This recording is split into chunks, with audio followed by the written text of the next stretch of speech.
안녕하세요. 이번 시간에는 철골 구조에서 접합에 대해서 알아보도록 하겠습니다. 접합에 해당하는 건 총 두 개가 있죠. 접합은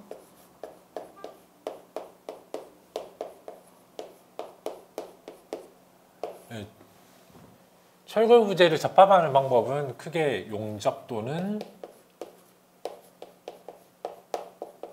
볼트 접합이 있죠.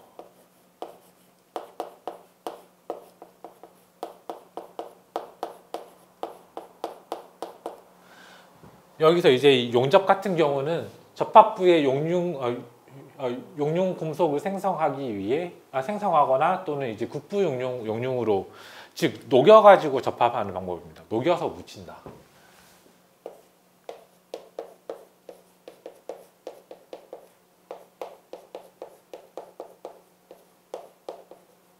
녹여서 붙이기 때문에 결국에 일체 거동하게 만들 수 있다는 장점이 있습니다.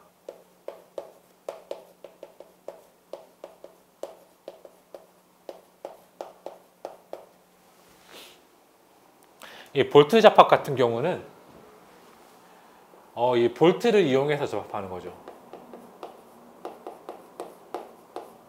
볼트를 체결해서 접합하는 방법.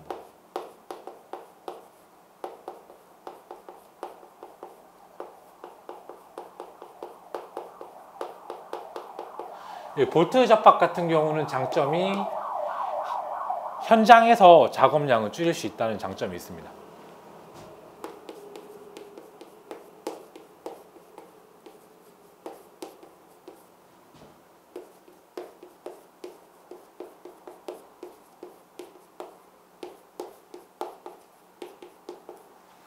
이렇게 이 두 가지 접합이 다 장단점이 있기 때문에 우리는 두 가지 접합 다 굉장히 많이 사용합니다. 그럼 이제 이번 시간에는 용접 접합부터 알아보도록 하겠습니다.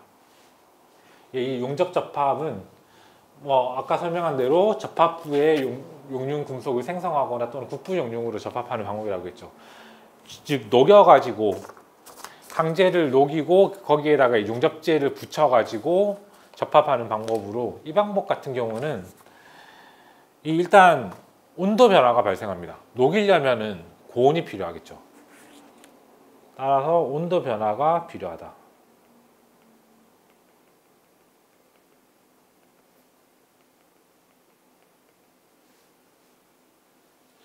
온도 변화가 필요한 방법이다 보니까 이 방법 같은 경우는 용접 변형이나 잔류 응력 발생이 될 수 있죠.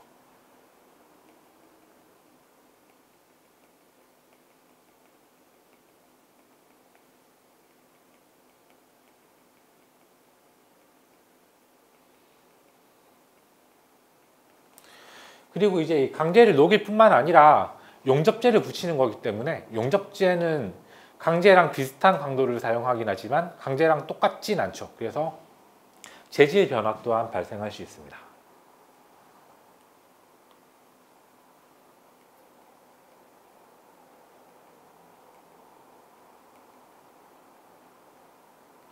그럼 이제 이 용접 접합의 종류를 알아보면 우선 이 첫 번째 접합이 이 그림인데요. 여기 보면 지금 이렇게 빗금친 자리가 용접으로 접합이 되어 있는 부분이죠. 이렇게 이 빗금이 쳐져 있죠. 이렇게 붙이는 접합이 그루브 용접입니다.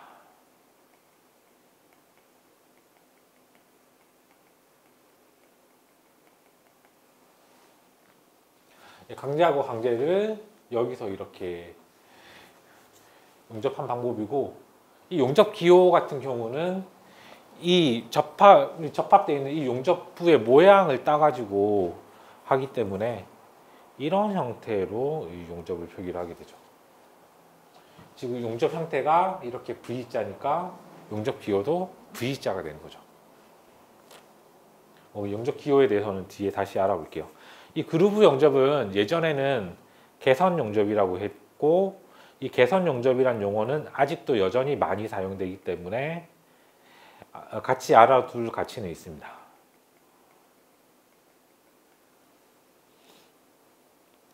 그리고 두 번째 접합 방법, 얘 같은 경우는 이 빗금친, 이번에도 이 빗금친 자리가 용접으로 접합한 자리죠. 이렇게 용접하는 방법을 필립 용접이라고 합니다.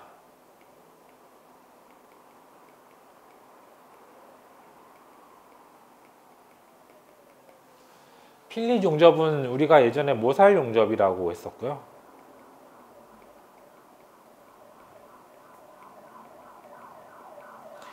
이번에도 이 용접 기호 같은 경우는 지금 접합되어 있는 모양이 이런 식으로 되어 있죠. 이런 식으로 되어 있습니다. 따라서 용접 기호가 얘입니다. 이 모양을 따와서 용접 기호가 형성이 됐다는 걸 알려드리는 거고, 정확한 용접 기호는 나중에 다시 설명하도록 하겠습니다. 그 다음에 앞에 그루브 용접하고 필립 용접은 실무 경험 있으신 분들은 당연히 많이 접해 보셨을 거예요. 아니면 실무 경험, 굳이 구조 실무가 아니더라도 건축 분야에서 종사하는 사람이라면 많이 접해 본 접합일 겁니다. 하지만 이제 가끔씩 쓰는 접합들은 잘 모를 수 있죠. 이게 플러그 접합인데요, 세 번째는.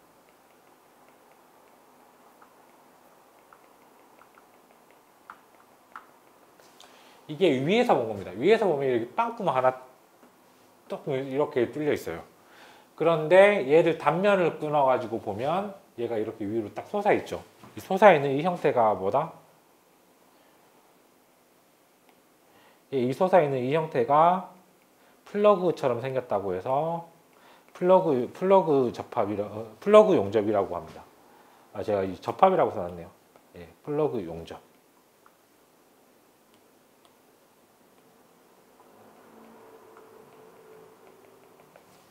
이 생긴 형태에 따라서 이름을 붙인 거죠. 그 다음에 이 슬롯 용접이 있는데요. 이 슬롯 용접 같은 경우는 여기 이번에도 이 빗금친 자리인데, 빗금친 게 위에서 보면은 이렇게 타원형으로 되어 있죠. 얘를 이번에도 단면을 끊어서 이렇게 확인을 하면, 이 단면을 끊어서 확인을 하면 이런 식으로 올라가 있죠. 단면은 이렇게 끄는 겁니다. 이 플러그 용접도 이렇게 단면을 끄는 거였죠. 이렇게 단면을 끊어 보면 이런 식으로 생겼죠. 이 빗금친 자리가 이 용접한 자리죠. 얘를 슬롯 용접이라고 합니다.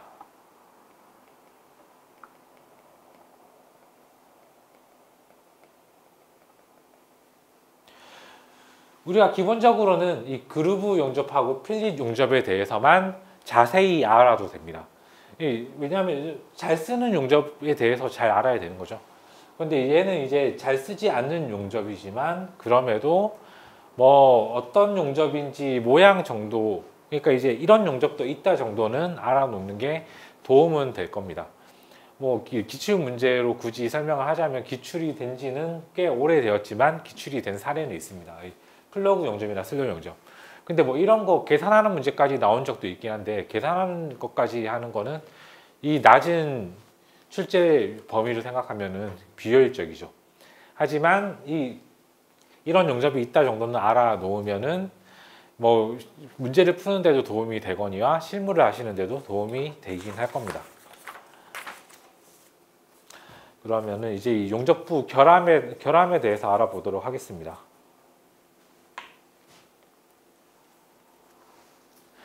이 용접부 같은 경우는 이 결함이 중요하죠. 용접부 검사가 굉장히 중요하죠.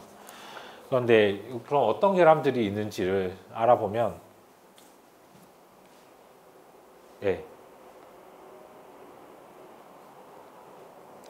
첫 번째 결함 같은 경우는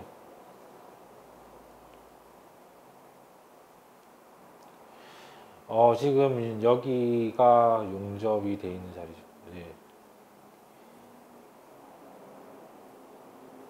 여기가 용접이 되어 있는 자리인데, 여기 보면 제가 사전에 그려놓은 거 보면 여기 이렇게 홈 같은 게 있습니다. 이 홈. 여기 이 홈 같은 거, 얘가 PD입니다. 그러니까 용접재에 발생한 이 홈 같은 거죠. 얘가 이제 피드 결함이고, 그리고 이제 용접재가 아니라 이 모재, 이 접합되는 부재죠. 부재에도 이렇게 홈 같은 게 생겨 있어요. 얘를 언더컷이라고 합니다.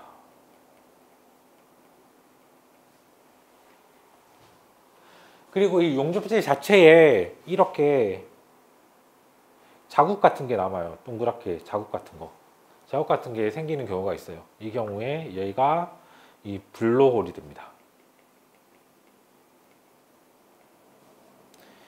이게 이 결함 중에 첫 번째 결함인 블로홀과 언더컷이었습니다.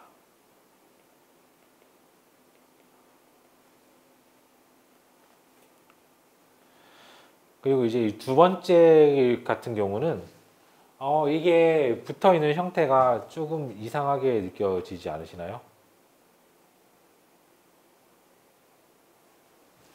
예, 여기가 밑에까지 다 내려와서 이렇게 얘까지 이렇게 용접이 되었어야 되는데 그렇게 되지 않았죠. 예, 얘까지 이렇게 이런 식으로 됐어야 되죠.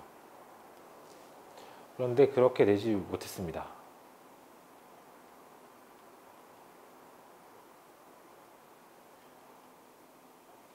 그래서 얘 같은 경우는 이 용입 부족이고요.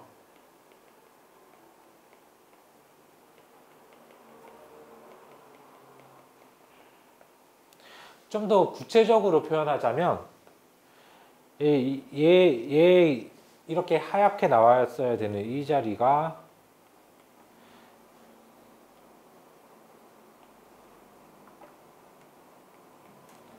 너무 과소하고 여기서 여기까지 거리가 과대한 거죠.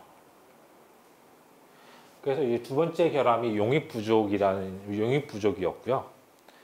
그 다음은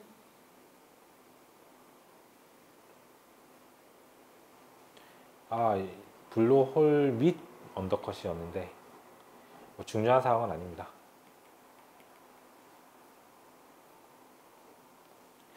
세 번째 결함 같은 경우는 이 아까 그 용입 부족하고 반대되는 결함이고요.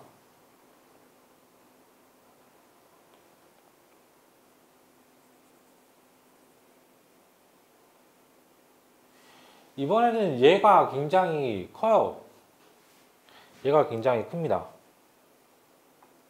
여기서 여기까지 거리가 과대하죠. 그리고 이 용접재가 붙는 자리가 너무 과도해지다 보니까 이번에는 이런 균열 같은 게 발생했어요.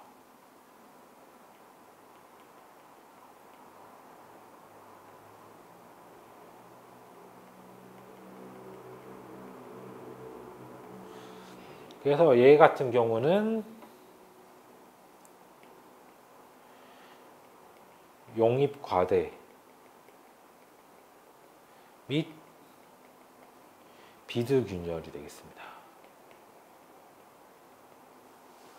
예, 용입 과대 및 비드균열.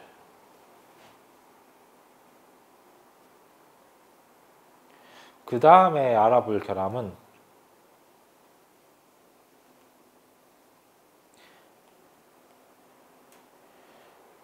여기까지는 아무 문제 없습니다. 여기까지는 잘된 용접처럼 보이지만 얘가 이제 이 융합이 제대로 안 되면 이런 식으로 결이 이렇게 나타나기도 합니다. 얘가 융합 불량,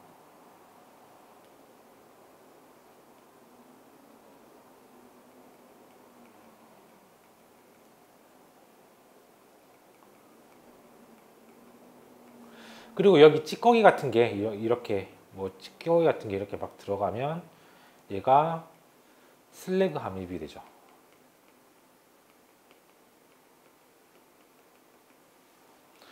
따라서 이번에 알아볼 결함은 슬래그 함입 및 융합 불량이었습니다.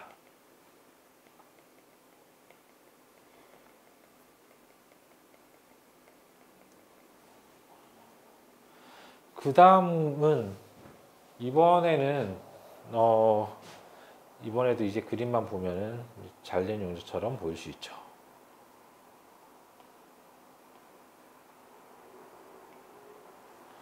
그런데 이 용접이라는 거는 결국에 이 온도 변화가 나타나죠.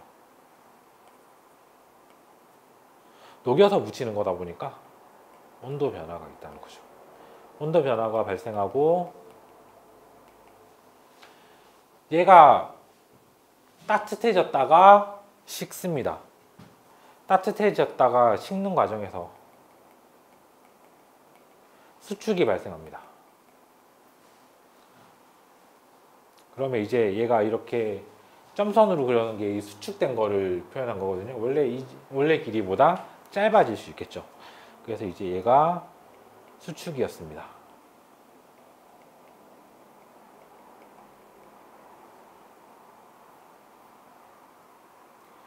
이번엔 점선으로 그려놓은 게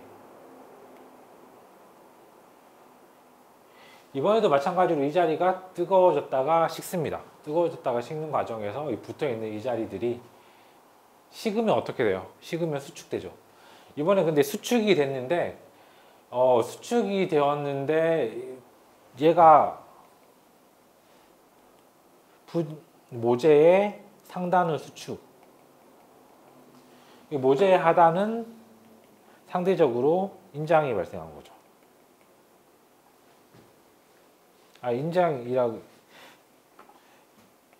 수축의 반대가 뭐죠? 예, 커지는 거죠.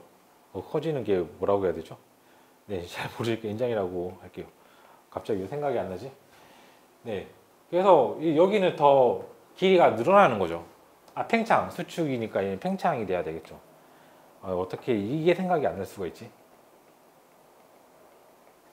네, 그러면은 결국에 상부가 수축하고 하부가 팽창하면은 얘는 휨이 발생하는 거죠. 그래서 이렇게 휨 변형이 발생한 거죠.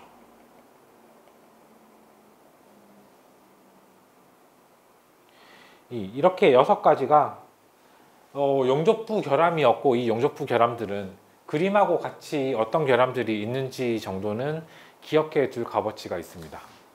그러면 다음으로 넘어갈게요. 이번에는 그루브 용접에 대해서 이제 좀 상세하게 알아보도록 하겠습니다. 그루브 용접에 대해서 알아보기 위해서 우선 이 용접 기호를 먼저 알아볼게요. 용접 기호 및 형상입니다. 용접 기호는 기본적으로 이 용접 형태를 뒤집으면 됩니다.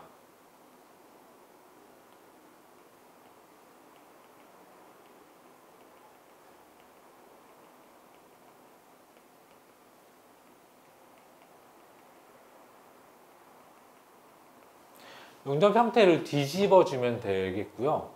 그렇다면 오른쪽에 이 용접 형태거든요. 이 용접 형태를 보면은 용접 형태가 지금 이렇게 돼 있죠.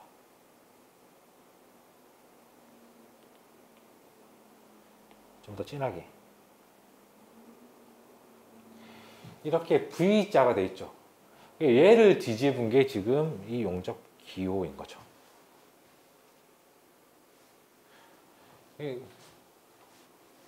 그렇다면 왜 용접 형태를 뒤집느냐? 이 용접 형태를 뒤집는 건 이 용접 기호 자체가 화살표면 반대편을 이렇게 용접하시오라는 뜻이기 때문에, 그렇기 때문에 이제 뒤집으라고 제가 기억을 하라고 말씀을 드린 거고요. 하지만 이제 정확한 기호는 그 화살표 반대편에 이 형태대로 이렇게 용접하시오. 그러다 보니까 이제 얘가 얘랑 같은 거라는 거죠. 그렇다면 이렇게 기호만 표기하면 끝이 아니고 써줘야 되는 것들이 있죠.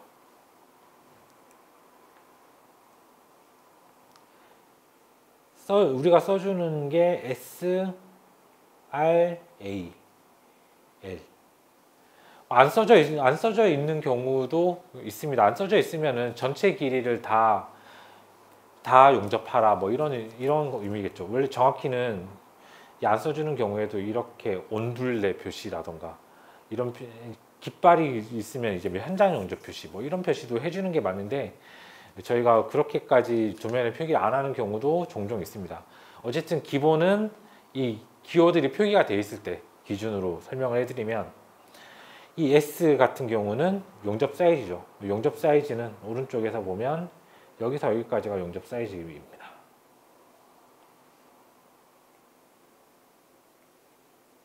S 용접 사이즈.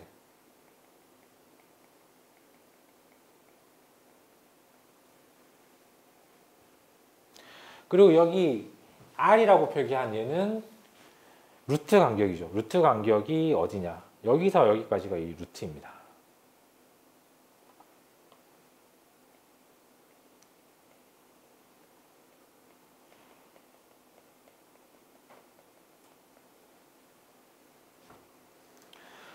그리고 여기 A라고 써져 있는데 얘 같은 경우는 개선 각도입니다. 개선 각도.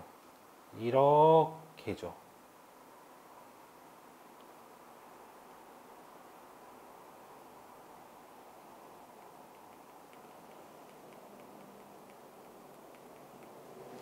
이렇게 개선각도 A가 있을 것이고, 그리고 우리가 뭐 추가로 더 알아둬야 될 거, 이 L 같은 경우 용접 길이죠. 용접 길이는 얘는 이제 3D로 봐야 용접 길이를 확인할 수 있는데, 용접 길이는 이쪽 방향으로 이렇게 있겠죠.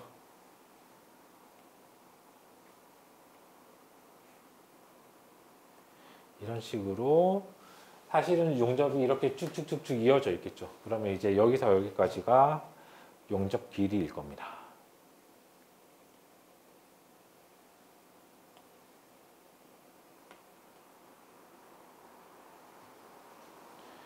그리고 뭐 하나 정도 더 알아놓으면 좋을 만한 거.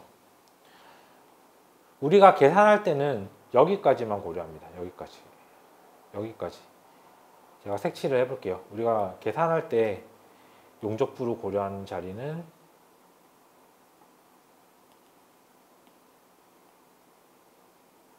이만큼입니다.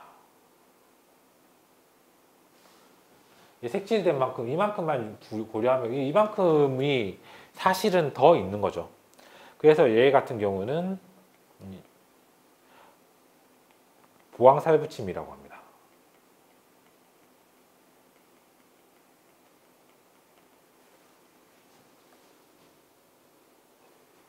그래서 이제 실제로 용접할 때는 이 보왕살붙임까지 포함해서 여기까지 이렇게 용접을 해주게 되겠죠. 그리고 이 그루브 용접에서 우리가 좀 필수적으로 알아둬야 될 게 이 완전 용입 용접과 부분 용입 용접입니다.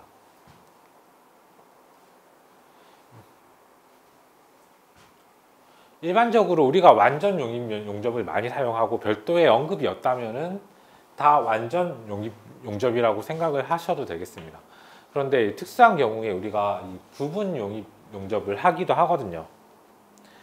그래서 이 완전 용입 용접은 완전 용입 용접 같은 경우는 모재하고 모재가 붙는데 전체 면적을 다 이렇게 용접하는 경우 완전 용입이 될 것이고,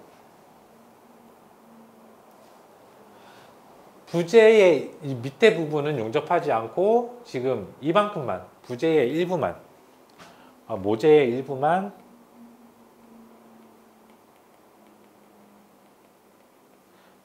용접하는,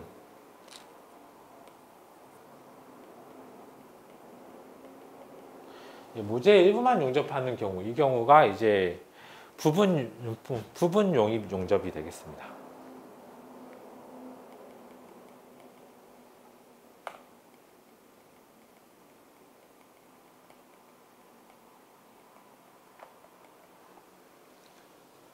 그러면은 용접 유효 면적을 알아봐야 되겠죠. 용접 유효 면적은 그 그루브 용접은 심플합니다.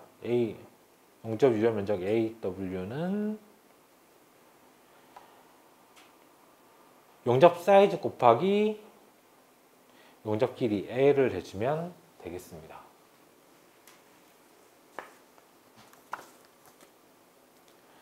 뭐 그루브 용접에서 알아둬야 될 거 다시 요약해 보면 용접 기호는 당연히 필수적으로 알아야 되겠죠. 그리고 여기서 이 용접 형태, 이 용접 기호를 알면은 실제로 용접이 어떻게 되는 형태도 다 같이 알아야 될 것이고, 완전 용입 용접과 부분 용입 용접을 구분해서 알고는 있어야 되고, 일반적인 경우는 다 완전 용입 용접이긴 하다. 그리고 이제 용접 유효 면적은 단순히 용접 사이즈 곱하기 용접 길이를 내주면 된다. 여기까지 우선 알아두시면 될 것 같습니다. 그 다음에 그루브 용접으로 넘어가도록 할게요. 필릿 용접으로 넘어가도록 할게요. 그 다음은 필릿 용접입니다.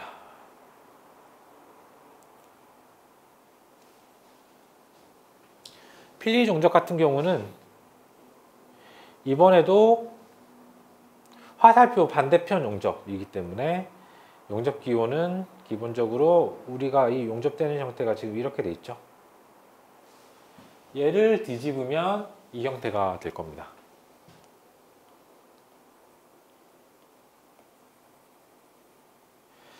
그리고 필릿 용접에서 표기해야 될 거, 그 S, L. S하고 L의 의미는 이전하고 똑같습니다. 이 S는 용접 사이즈고 L은 용접 길이입니다.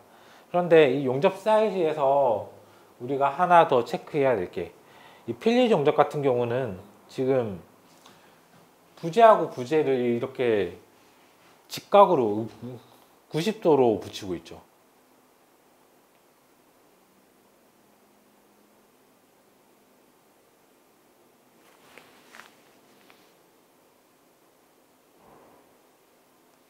이렇게 90도로 붙이고 있습니다. 90도로 붙이고 있는데, 그러다 보니까 얘랑 얘를 실질적으로 이 용접 사이즈만큼 이렇게 온전히 붙인다라고 보기에는 좀 과한 면이 있죠. 그렇기 때문에 우리는 이 유효 목두께라는 거를 사용하는데, 이 유효 목두께는 이렇게 점선이 있는데, 여기까지가 우리가 실질적으로 이 용접으로 따지는 곳이고, 여기 추가로 붙어 있는 얘는 아까와 동일하게 보강살 붙임이기 때문에 우리가 계산 때 적용하지 않습니다. 그렇다면 얘하고 얘를 실질적으로 붙이고 있는 거는 여기서 여기까지 이 길이일 거라는 거죠. 여기서 여기까지 이 길이라고 하면은 얘가 45도라고 한다면,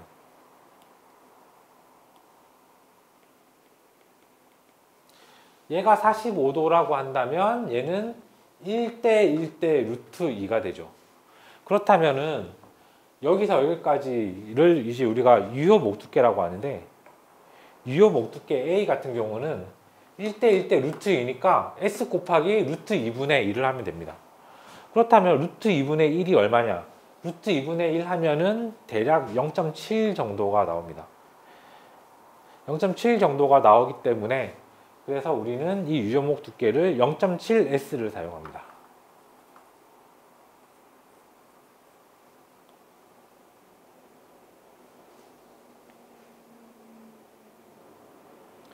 그리고 이제 아까와 동일하게 용접 길이 같은 경우는 이런 식으로 쭉 길이 이렇게 입체적으로 봐야 된다고 했죠. 입체적으로 봤을 때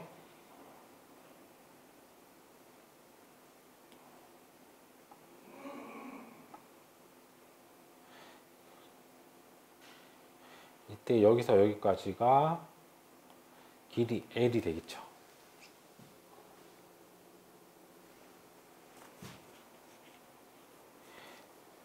이렇게 이제 이 용접하고 용접기호미 형, 아니 자꾸 전화가 오네요. 잠깐만요. 네. 이렇게 이제 이 용접 접합의 기호하고 이 형상을 같이 알아봤고요. 그 다음에 이제 추가적으로 알아야 될 사항들. 이 용접 최소 사이즈가 중요한데, 최소 사이즈하고 최대 사이즈가 필요한데요. 이거는 이제 이 그루브 용접 같은 경우는 최소 사이즈만 있으면 최소 사이즈, 최대 사이즈가 어느 정도 특정이 돼 있는 거랑 마찬가지로 우리가 주로 완전 용입을 하기 때문에 용접 사이즈 자체가 보통 특정이 돼 있습니다. 부분 용입을 하는 경우에 한해서 최소 사이즈가 나와 있기 때문에 최소 사이즈를 쓰기 때문에 최소 사이즈가 기출 문제에 나온 적이 없습니다. 근데 이제 이 그루브 용접 같은 경우는 최소 사이즈하고 최대 사이즈가 중요한 사항이고 기출 문제에 나온 적이 꽤 있습니다. 그래서 이제 이 최소 사이즈하고 최대 사이즈를 한번 따져보면 이 판 두께 같은 경우는 이 판이 이렇게 두 개가 있죠. 두 개가 있으면 이 두 개의 판이 서로 다른 경우가 있을 수 있습니다. 그럼 이제 둘 중에 두꺼운 판 두께 기준으로 두꺼운 쪽 판 두께 기준으로 판 두께가 6T보다 작거나 같으면 최소 사이즈 3을 쓰고 6T에서 13T 사이면 최소 사이즈 5, 13에서 19 사이면 16, 19를 초과하는 판 두께를 가지면 최소 사이즈 8을 사용합니다. 그리고 이제 최대 사이즈는 접합되는 부재, 이 모재의 판 두께를 똑같이 T라고 했을 때 T가 만약에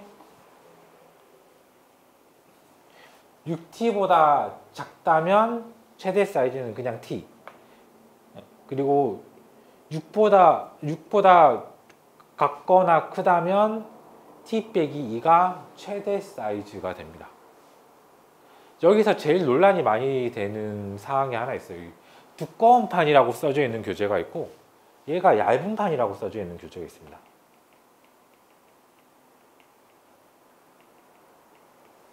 그러면 이 두꺼운 판하고 얇은 판 중에 뭐가 맞느냐 이거를 확실하게 알아야 되겠죠. 그런데 이게 얇은 판이라고 써져 있는 교재가 있는 것도 이유가 있습니다. 우리가 이 설계 기준이 개정되는 상황에서 이게 자꾸 왔다 갔다 한 건데요. KBC 2016 KBC2016에서는 얇은 판 두께 기준으로 했습니다.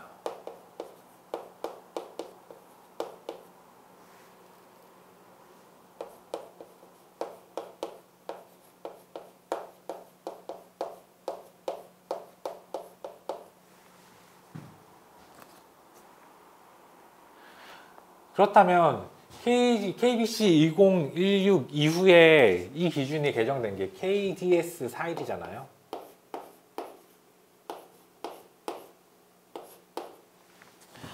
별도 언급 없이 단순히 KDS 14를 따를 것.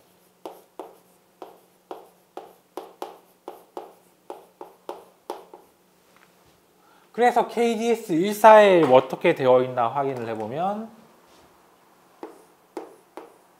두꺼운 판 기준,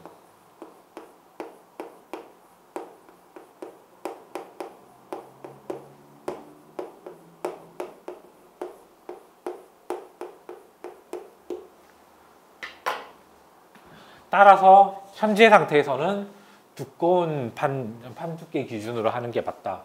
그래서 이 혼동될 여지가 있기 때문에 이렇게 기준 숫자를 명시를 해놨습니다. 중요한 건 아니지만 가끔씩 이것 때문에 헷갈려 하시는 분들이 있어가지고 특별히 언급을 했습니다. 그리고 그 다음에 용접 유효 면적을 알아봐야 되겠죠. 이 필립 용접에서 용접 유효 면적은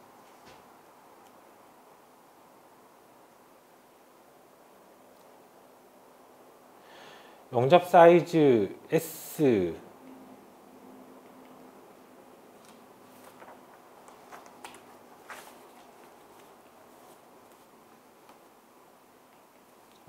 잠시만요.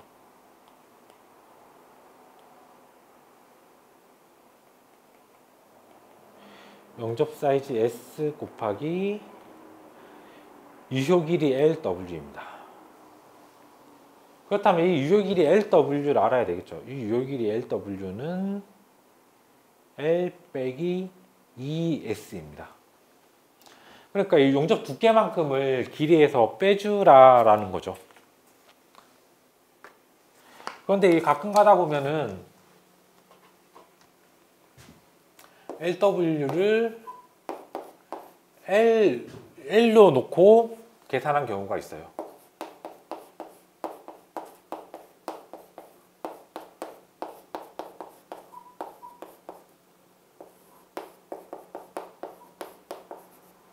어떤 경우에 예로 써도 무방하기 때문에 이렇게 써놨을까요?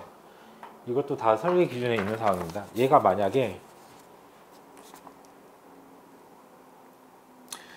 필지 용접 길이가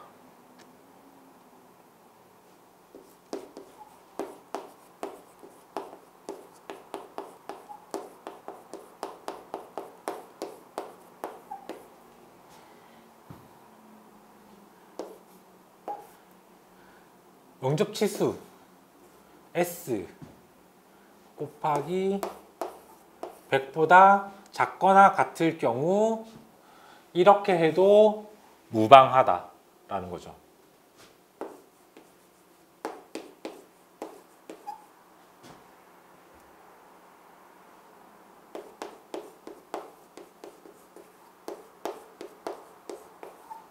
그러니까 용접 길이가 짧을 때는 굳이 이렇게까지 보수적으로 볼 필요가 없다라는 거죠. 용접 길이가 짧을 때는. 용접 길이가 좀 길다고 하면은 이렇게 해야 되고, 근데 기본적으로 다 이렇게 한다 하더라도 보수적으로 본 것이기 때문에 문제가 되진 않죠. 어쨌든 이 항목까지 같이 기억을 해 두시면 좋을 것 같습니다. 그렇다면 이제 용접부의 설계 강도에 대해서 알아보도록 하겠습니다. 용접부의 설계 강도는 결국에 이제 이 모재 강도하고 용접재 강도 중에 작은 강도로 설계를 하면 되겠죠. 그렇다면 이 모재 강도는 어떻게 구하면 될까요? 이 모재 강도는 그냥 건축 구조 기준을 따른다고 되어 있어요.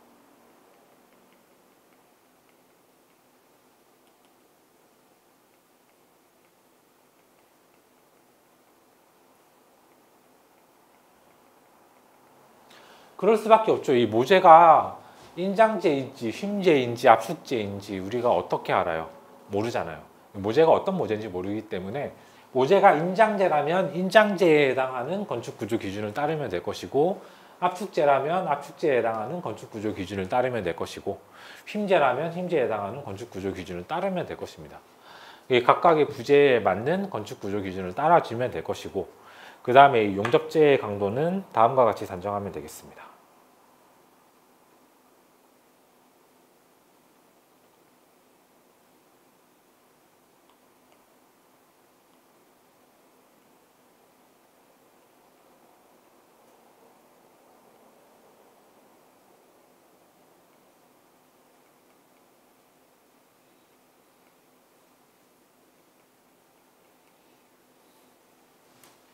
아까 이 AW 했었죠. 예, AW 용접 유효 면적입니다.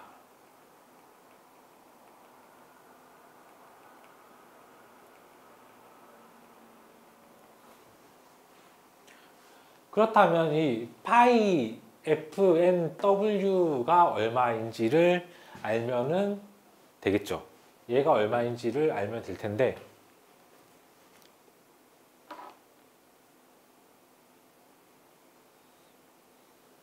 얘 같은 경우는 용접 케이스마다 실질적으로 조금 차이가 있습니다.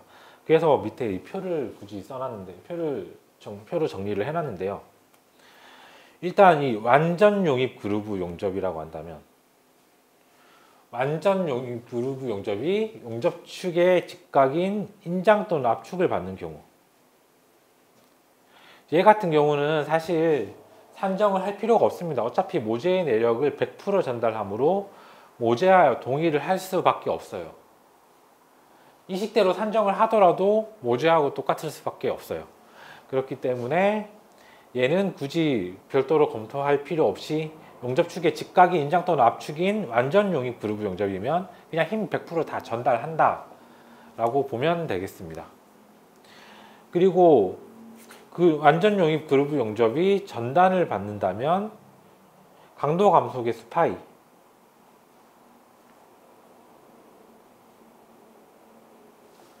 강도 감소 계수 파이.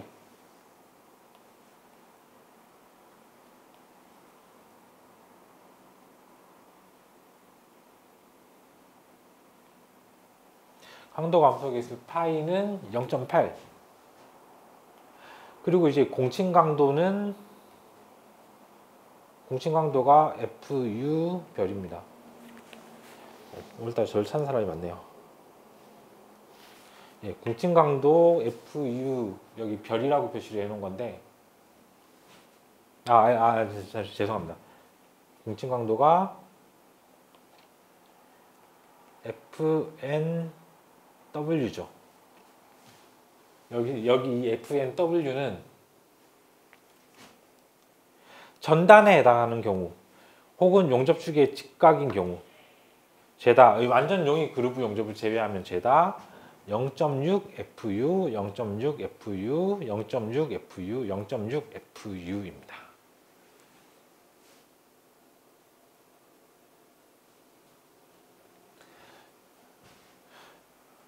그리고 이 그루브 용접에서 용접축의 직각인 인장 또는 압축일 경우는 강도 감소 계수가 0.8이고, 그 다음에 부분 용의 그루브 용접의 전단이나 필 용접 같은 경우는 0.75입니다. 그렇다면 우리가 기억을 해둬야 될 거는, 결국에 일반적으로 많이 사용하는 것만 놓고 본다면은 이 두 개만 기억하면 됩니다. 이 필립 용접 0.6 FU랑 0.75. 그리고 이제 완전 용의 그루브 용접에서 용접축의 직각 또는 압축인 경우 모재의 내력을 100% 전달하므로 그냥 모재와 동일하다. 이 두 개만 기본적으로 기억을 해 두시면 되겠습니다. 그런데 여기서 끝이면 참 좋겠는데, 여기서 제가 FU에 왜 굳이 별 표기를 해놨을까요? 이것도 기준이 한번 꼬이면서 한번 왔다 갔다 해가지고 혼동의 여지가 발생을 했기 때문에 제가 이렇게 굳이 표현을 해놨습니다.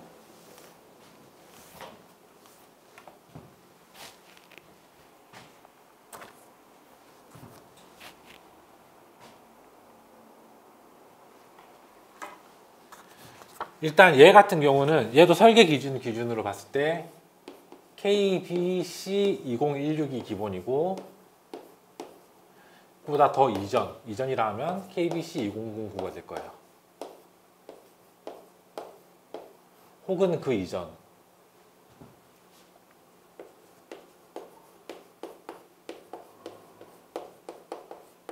그 이전 같은 경우는 얘가 파이가 0.9,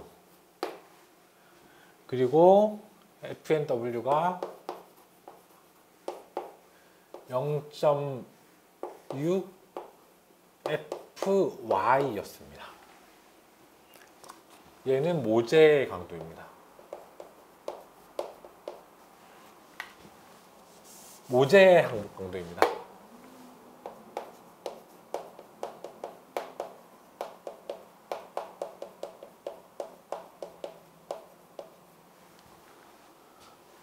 그런데 이제 이 KBC 2016으로 넘어오면서 이게 사실 용접재 강도인데 모재 강도를 사용했잖아요. 이게 불합리하다라는 얘기가 나왔어요. 그리고 이때 이 언더매칭이란 개념이 나오기 시작합니다.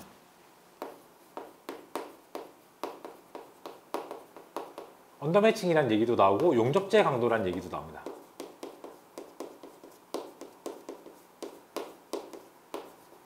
그러니까 모재 강도하고 용접재 강도는 별개라는 거죠. 그래서 이 용접재하고 모재하고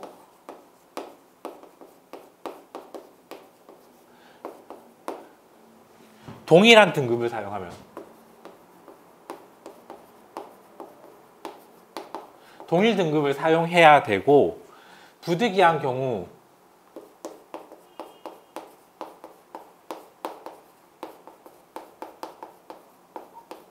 한 등급 아래를 사용할 수 있어요.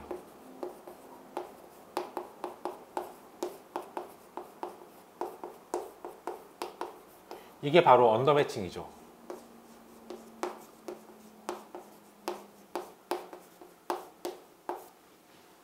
그래서 이제 이때 우리가 이쪽으로 넘어오면서 파이는 0.75. FUW FNW죠? 0.6 FUW. 여기서 FUW는 용접제의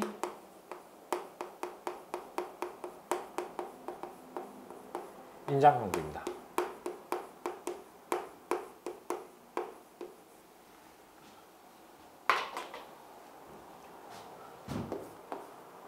그렇다면은 그 다음에 지금 현재는 다 KDS41이죠. KDS41에서는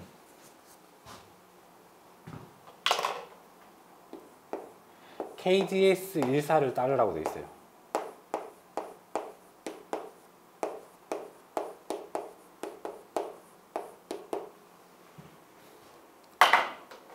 KDS14를 따른다라고 되어 있는데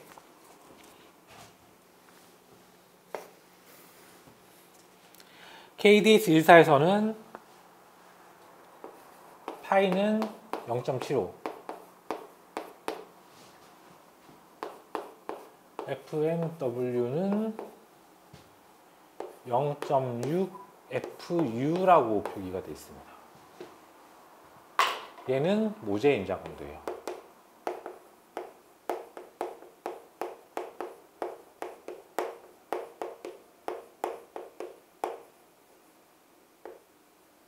사실 뭐 여기까지 보면은 KBC 2016이나 KDS41이나 뭐 용어가 좀 다르긴 하지만 결과의 차이는 없거나 미미하겠죠. 왜냐하면 모재 강도하고 용접제 강도를 동일 등급을 사용을 해야 되기 때문에 기본적으로 이 두 개 동일 등급 사용하기 때문에 얘나 그게 그거 아니야. 문제가 하나 있죠. 이렇게 되면 언더 매칭일 때가 문제예요. 언더 매칭일 때는 용접제 강도가 모재 강도보다 약할 수 있단 말이에요. 그러면은 얘로 한 게 더 유리하고 얘로 한 게 더 불리하잖아요. 그러면 안 되죠. 그래서 여기에 단서가 하나 더 달려 있어요. 결국에 같은 얘기를 왜 이렇게 꼬아서 기준에 정리를 해놨는지 모르겠지만 우리는 어쨌든 기준대로 설계를 해야 되기 때문에 다 알아야 됩니다. 언더 매칭 시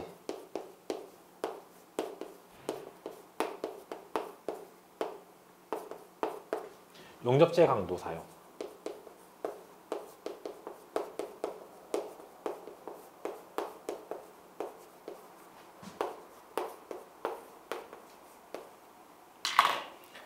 언더 매칭 시에는 용접제 강도를 사용한다. 이게 더 붙어 있어요. 그러니까 결과만 놓고 보면 KBC 2016으로 계산한 거나 KDS41로 계산한 거나 별 차이는 없다. 그래서 지금 기출문제 나오고 있는 거 보면은 그냥 이대로라면은 FUW 이 용접제 인장 강도를 주어주는 경우는 이 언더 매칭의 경우를 제외하면 필요가 없어요. 그럼에도 문제에 얘가 주어져 있는 경우가 많고 그 강구조 예제집 같은 데 보면은 그냥 KBC 2016대로 이렇게 풀어져 있는 기출 문제들이 여전히 대다수입니다. 물론 결과값에 문제는 없기 때문에 그냥 그대로 푸셔도 되지만 기준이 이렇게 개정되어 있다라는 사항만큼은 짚고 넘어가야 될 것 같아가지고 이렇게 시간을 들여가지고 설명을 했습니다.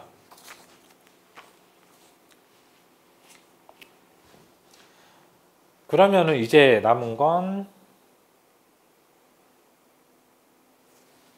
용접에서는 딱 하나만 더 남았네요.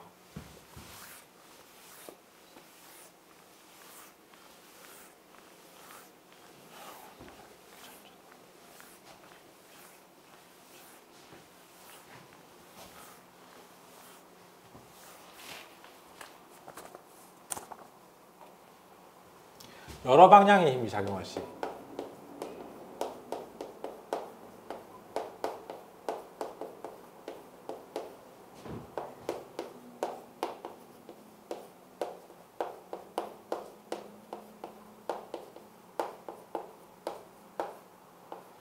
이때는 SRSS를 쓰면 돼요.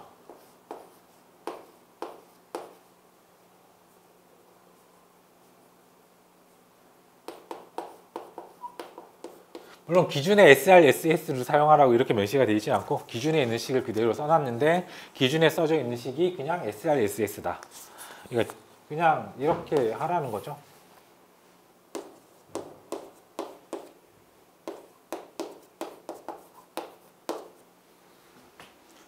여기까지 알아시면 일단 용접에 대한 부분은 끝났고 이어서 이 접합에 대해서 알아보도록 하겠습니다. 긴 시간에 강의 듣느라 모두 고생하셨습니다.